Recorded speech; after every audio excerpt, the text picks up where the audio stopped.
Tignan niyo ang ginawa ni Philip at saka ni Alex, oh. Binigay ni sister-in-law ba? ABCD ito eh. Oh, tapos nagtulungan sila, Philip at saka si Alex. Kaya nagawa nila, oh.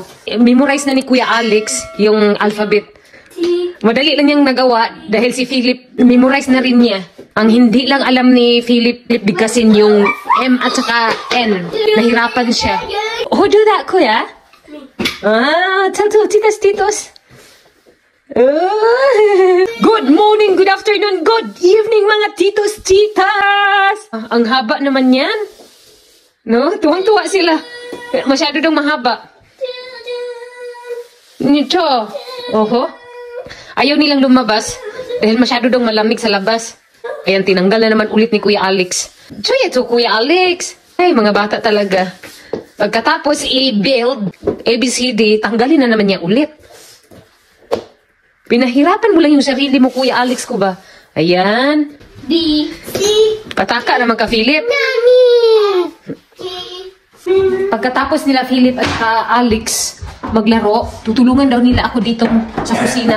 Gagawa ako ng Spanish bread. Tignan nyo sila, oh. Naka-prepare na dito sa table.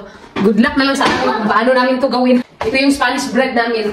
Ako ang nagagawa ng parang oblong. Tapos sila naman ang maglagay ng breadcrumbs. I think that too. Yeah, I want to be there. Let's go. I want to be No. Isang po. Ay, nalang. Naghag ka ng extracurricular to si Kuya Alex. Naghugas naman sila ng kamay. Sige. Putit yan. Tuto. Aha. Anday, tuto yan. Hilit ko. Baka kasi iyak to si Philip eh. Hindi na ako gumamit ng rolling pin dahil malaki yung sa amin dahil maliliit lang naman tong bread na to. I want to rest. What's kay? Ganit ko, Toto. I want to roll. Roll. No, Toto. Right here. Hala, sige. Sige. That's sticky. Kaarte. Ayaw niyang marumihan. Sabi ko nga sa inyo, disaster na talaga to. Toto, Philip, ulo. Dobre? Ano? Okay, potikia. Toto, potikia. Dobre? Look at mommy. Tap, then potikia. Dobre? It's nice. Nagtaka sila dahil amoy vanilla. Nawa na Jud ni nagkadimao. Pastilanan na Jud. Kunti lang nilagay ko ng feeling. Feel ko kasi na magkulang ito eh. Luto na pala yung Spanish bread. Ewan ko kung matamis ba to. Tikman ko ah. Joke lang. Hindi masyado matamis. Well. Sana magustuhan ito mga bisita ko mamaya. Darating sila. Dami kong nag-prepare, oh. May chicken at saka fish. Sabi ko kay Aisa, nag-pork, nag-change mind ako. Nag-fish. Everyday na lang kasi karne dito, eh. Walang tatapusan ba? Anyway, ang ganda pala ng panahon namin today, oh. Nag-frost, pero may araw ba? Ngayon lang lumabas si Haring Araw. 3 days din yan siya, hindi lumabas. Na-miss ko na nga siya, eh. Kumusta ka na, Haring Araw? No. Alam mo, na-miss kita. Na-miss mo ba ako? Siyempre. Aalis pala kami mamaya, yung grocery lang. Ay pagdating namin mamaya dito sa bahay, kailangan kong i-marinate yan para mas masarap ba. Kumain na pala si Kuya Alex ng Spanish bread. Tignan niya siya. Oh. Is it yummy, Kuya? Masarap daw. Huwag kasi madisturbo, Mami, dahil busy-busy siya sa pagkain niya eh. Ganyan siya kapag nasarapan yan, hindi halos magsalita ba? Kapag hindi naman niya gusto, gumanon ka agad yan, no? Dahil aalis kami, kailangan ko magpaganda. Lagay lang siguro ako ng lipstick. Tapos ayusin ko lang itong buhok ko. Baka kasi makita ako ng mga tao dito sa labas at magulat silang bakit may pugaran dito sa ibabaw ng aking ulo ba. Kunting lipstick lang naman. Ganyan na ako mag-ayos. Dahil sa Tesco lang naman kami at Kaufland. Mag-grocery lang naman as usual.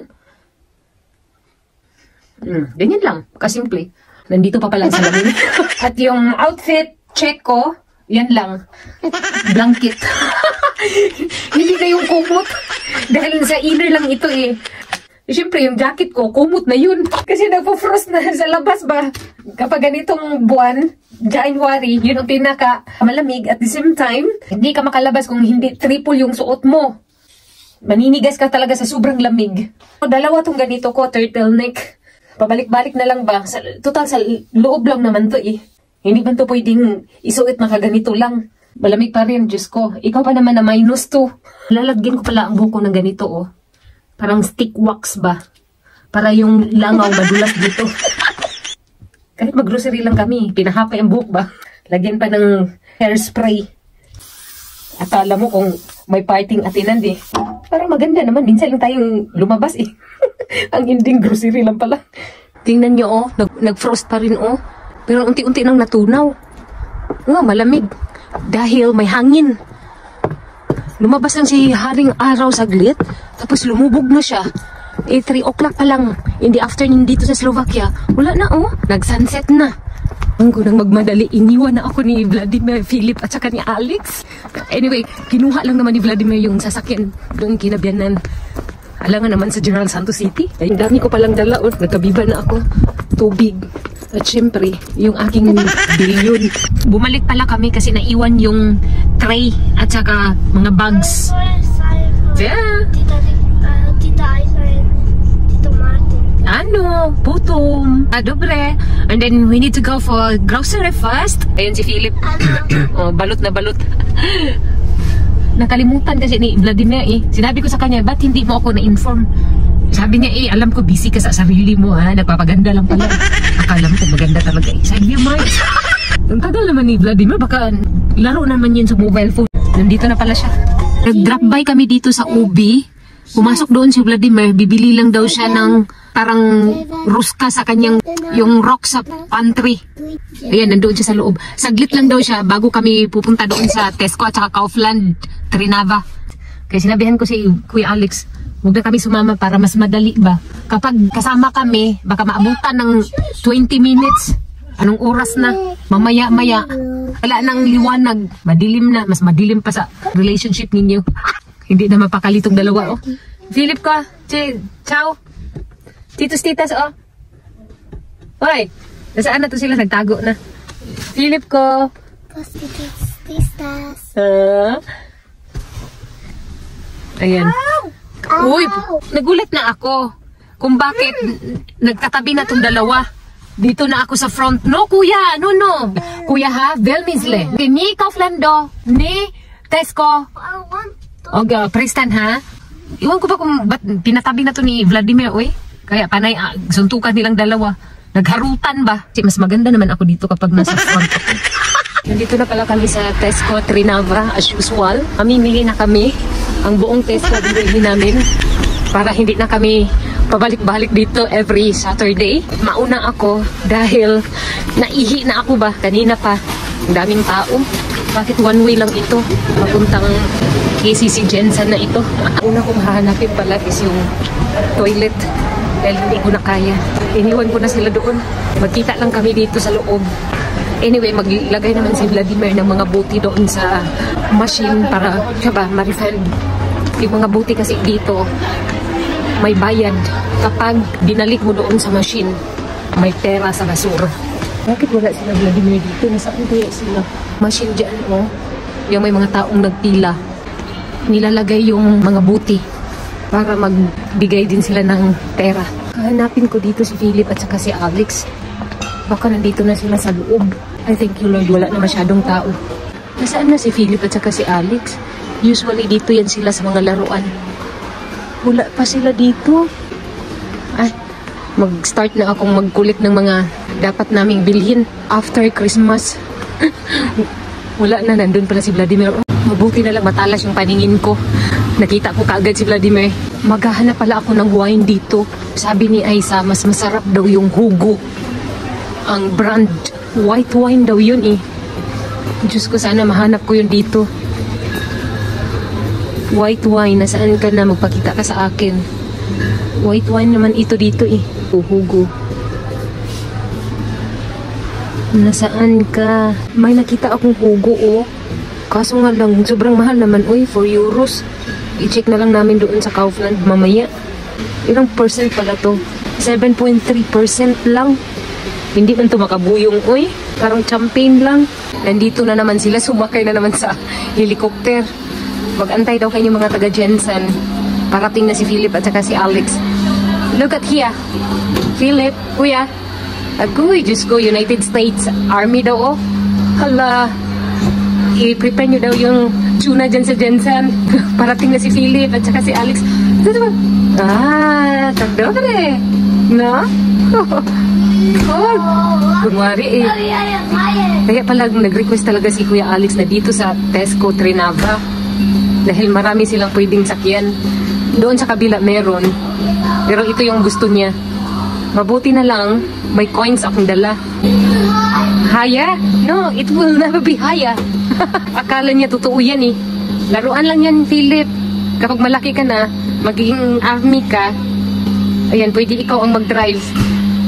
No. O, tabo! Nandito na pala kami sa Kaufland.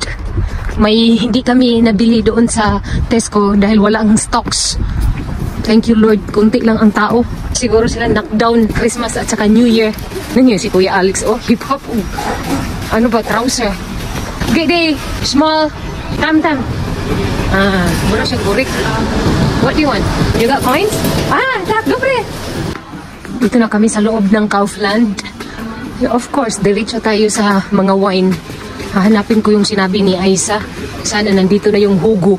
Nakita ba ninyo yung hinahanap ko?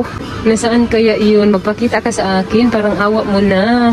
Pagod na ako. Diyos ko, vodka pa pala itong nandito eh. Baka nandito. Ito. Hugo, oh. Mura lang pala. €2.49. Ito exactly ang sinend ni Aiza sa akin. Aiza, nakita ko na ang sinabi mo sa akin. Buti na lang, hindi namin binili yung kanina sa Tesco. Sabi niya, masarap daw to. 6.9% ang alcohol. Parang champion lang siguro to. Ewan ko. You Lord, nakita ko na yung hinahanap ko. Matikman nga ito mamaya. Asa na kaya si Philip? At saka si Alex? Nagkinagang na ako ba oh? Munti ko nang mabitawan itong hugo. Diyos ko, paano na lang? Wala na kaming iinumin ito. Tignan nyo, ang dami nilang mga sausage dito. Yung iba, salami. Ayan oh, ibang klase yan. Oh, pero hindi ko natikman yan. Oh? Ano? Ito usually ang binibili namin, oh. Kaso lang, hindi nag-sale. €3. Huwag na namin bilhin yan. Tapos, ang dami din nilang syungko. Yung hamba. Ano? Malilito ka kung saan dyan. Pati ako, nalito na rin. Ito usually ang binibili namin. Kung mag-sale lang yan, bibili kami. So, tignan nyo naman ang price of €5. So, hindi kami bibili niyan. Pag-antay lang kami kung kailan mag-sale. Ito yung binibili namin, oh. Nung buntis pa ako kay Philip. Ngayon, hindi na kasi masyadong mahal. €6, oh. Ang price niya. So, hanggang sa tingin na lang kami niyan. Diyos ko, magkano na kayo yan sa Pilipinas? Parang wala akong nakitang ganyan, eh. Tignan nyo naman si Kuya Alex. Hala, sige. Sige, nag-antay kami kay Vladimir at saka Philip. Umihi kasi si Philip eh, nag-request siya sa kanyang daddy. Kaya si Kuya Alex, nandito kahit ano na lang pinagagawa niya. Sumayaw na naman siya. Philip ko, gigi daddy. Kuya Alex ko, Diyos ko, ganyan yan sila kapag nandito kami sa supermarket ba. Lutuin ko na pala yung na-marinate kong yung fish ba. Nilagyan ko ng breadcrumbs, parang snake shells style siya ba. Pero pritong isda lang to eh. Tilapia, fillet. Walang lasa to kaya nilagyan ko na maraming seasoning. Baka magtaka yun sila mamaya ba? Bakit sobrang tamis na to? Of course, kasi mas nakatinis pa ako sa sugar. Siya guys lang! May na-prepare pa pala akong panglumpia namin. Mamaya namin to i-wrap kasi ang wrapper na kay Aiza pa. Yan, nilagyan ko ng sugar. Nilagyan ko ng cheese ito. Hala, kailangan ko pala itong tikman. Baka kasi yung palasa niya, baka masyadong maalat to na ewan. Kaya ito yung binili namin kahapon. First time ko itong matikman ang ground turkey. I-try ko to siyang lutuin dito. Kahit konti lang. Sa lumpia, kapag gumagawa, tinitikman ko muna. Kailangan ko munang magluto ng konti lang ba.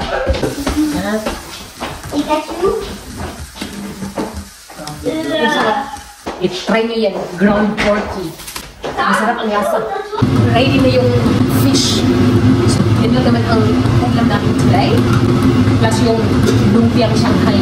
Wrapper na lang muna ito. Nag-air fryer din ako ng potato. Wala pa sila. May kita ko dito ang sasakyan nila. So, dito man muna ang asikasuhin ko. Nakapagluto na din ako ng rice. So, tamo na lang talaga kulang. Mas madali lang to. Para mamaya, pagkain namin ba, medyo mainit pa. Angit kaya ang sutang na medyo malamig, no? Mas Malamig pa sa muso ng tusa. Kung 12 pa kami kakain, naku, baka malamig na tong fish. Kailangan ko itong itago sa oven para manatiling mainit ba. Itong kalagyanan ng ice cream, hindi ko talaga ginagamit. Tignan nyo dito, oh. Ayan. Tapos, ito nilagay ko gulay. Yung pagkain ko, di ba? Malaking tulong sa akin. Tapos, tipid pa ng space. Ganun slim ba? Natulad ko. Yes! Naka-free lang kami. Ganun, mahilig kami sa ice cream. Yan pa mag-ibigin natin. Mahal ang food container. Kapag pork ang ginamit ko, ang tawag schnitzels. Ito is fish. Ang tawag nito, fritzel. Biro ko lang yan, ha? My own words. Ano na nangyari sa aking potato? Left and right yung pagluluto ko. Kasi hindi naman ako dahon sa oras. Pero gusto ko lang na pagdating nila, kakain na kami. Alam nyo ba kanina? Grabe! Hindi ako makapaniwala sa nangyari sa akin. Kumain lang ako ng 2 Spanish bread. Umatake yung aking gallstone. Grabe, sobrang sakit. Yung sakit na iniiwasan ko, nangyari na naman. Hindi ko mapigilan. Uminom ako ng gamot. Parang antibiotic. Pakita ko sa inyo, ha? Alam ko naman na maraming oil ang Spanish bread at saka may butter pa. Ito ang ininom ko. Matagal na to sa akin, iniingat-ingatan ko na hindi maubos. Kaya umiiwas talaga ako sa mga pagkain na may mga mantika ba. Kung isa lang yung kinain ko, okay lang. Alam niyo naman, minsan madamot ba yung takam na takam. Hindi ako nakuntinto sa isa. Dinagdagan ko pa talaga. Please na lumayo sa akin. Huwag ka nang magpakintang dyan sa Spanish bread na yan, Margie. Grabe. Nang dahil sa'yo, nakainom ako ng aking gamot ulit. Nagbasher na. Air fryer. Ganito yung kung magpa-shake-shake. Sobrang init nitong air fryer na to ba? Parang oven din namin. So, ito siguro ang brand na Tesla. Disappointed ako sa aking supangkon na basa siya, oh. Dapat hindi ko tinakpan. Ay, nakakainis. Masarap. The best. Kaso lang lata. Dito na pala may bisita ko. Tapos hinubad ko ng aking jacket dahil masyadong mainit. Then tuturuan kayo ni Aisa paano gumawa ng lumpiang Shanghai. May bago siyang technique. Sige nga, chef ito. Tignan niya yung lumpia niya. Ano? Ayan. Oh, mas madali lang pala. Ayan. Oh, tapos. Pagkatapos itapon sa basura. Ano? Kasi padikit lang ka sa ano. Scotch tape. Ay, ito. Itlog. Oh. Diba? Ayan. Mas ano pa siya. Disente, no? Tapos may natapos na siya dito. Isa. Tignan niyo yung natapos niya, oh. Ayan, ganun lang na pala kadali, oh. Tapos pantay pa. Oo. Baka pa kayo. Ano? Diba? Ganyan pala. May salamat, Aisa. Oo. Yan lang. Marami na akong natutunan sa kanya. Yung biko. O, diba? Aisa, dapat isulat niyo mo, ha? Paano yung biko ba? Ibigay ko kay mama. Sa mama na ako ba kung paano magbiko? Hindi ka mama. Hindi ka pala siya, pero iba man. Kato mang biko nga basa ko. Yung biko kasi na ginawa niya ba? Yung parang latik na. Huwag ko paano. Aisa? May biko kasi siyang ginawa dito. Ganito ang biko niya, oh. Paggawa. Kaso lang naubos na sa gitna. Marami kaming daga dito. Chef ka sa inyo, no? Wapa ka. Oo, diba? Oh, ang ganda tignan. Parang saging na turun. So, next time ha, ulit.